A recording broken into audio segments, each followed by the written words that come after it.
Hello friends, in this video we will see another problem based on the coded inequality. So let us consider the given coded inequality statements are as like this. So that is B greater than or equal to D and D less than or equal to A and A greater than or equal to F and F less than or equal to C. Okay, and let us consider the conclusions. Let's consider the conclusion, and the first conclusion is A greater than or equal to C, and the second conclusion is B less than or equal to F, and third conclusion is D greater than or equal to C. Okay, so in the previous video I told, in the previous two videos I told, so whenever there is a greater than, the movement is possible from open to close, and whenever less than is there, the movement is possible from open to close, from this direction to this one. Okay, so whenever greater than or equal to there, so the movement is possible from this open end to the close end. So whenever less than or equal to there, so the movement is possible from open to close end. Okay, so whenever equal to is there, so the movement is possible from left to right and right to left. Okay, so in this case A greater than or equal to C, so A is at the open end of greater than, so we have to find the movements from A to C. We have to find the movements from A to C.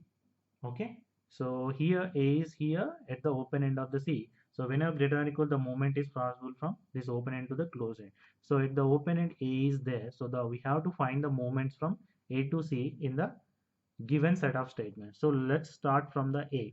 So A is here, so A is here at the open end of the less than or equal to and open end of the greater than or equal. So that means the two movements are possible from A to F and A to D also. Both the movements are possible. Okay, but we have to reach C. So that's why C is here. So we have to move from F to C. But if you see here less than or equal to is there. So whenever less than or equal to there, the movement is possible from here to here, but not from this close end to the open end. So here F is at the close end of the less than. So that's why actually the movement is not possible from F to C. The movement is not possible from F to C. So that's why actually there is no movements from A to C. So that's why actually the first conclusion is going to be false. The first conclusion is going to be false. Okay. And the second one is B less than or equal to F. This is the second conclusion given. We have to find this conclusion is true or false. So if you see here, the F is at the open end of the less than or equal to. So that's why we have to find the movements from F to B. We have to find the movements from F to B, right? So where is F? F is here. So F from F contains at the close end of the less than or equal to, because this is the close end, and this is at the close end of the greater than or equal to. So that's why we cannot make a move from F to anyone. We cannot make a move from F to C, and we cannot make a move from F to A. Why? Because it is between the two close ends of less than or equal to and greater than or equal to. So we cannot make any move from F. So that's why actually the second conclusion is also going to be false. Because in the previous video I told you, whenever there is a movements from the starting point to the ending point, so then only we can consider it is as a true. But here there is no movement possible in the given set of statements. That's why this one is false. So next one is greater than or equal to C. So D is at the open end, so we have to find the movements from D to C. Okay, let's start from D. So again here is also the D is in between the two close ends, so that's why we cannot make the move from D to any other. So that is A or B.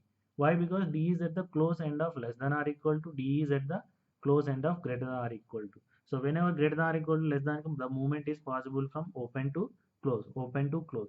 But here the both the ends are closed, so we cannot make any move from D. So that's why actually the third conclusion is also going to be false. The third conclusion is also going to be false. Okay. So this is the way to solve the coded inequality problems. In the next videos, also we will see more problems based on the coded inequality. And if you have any doubt, please leave a comment. So if you didn't watch the previous videos, please watch them also. That is the first problem, and second, this is the third problem. First and second problems also watch. And if you have any doubt, please leave a comment. And thank you for watching this video. And please subscribe to my channel. Thank you.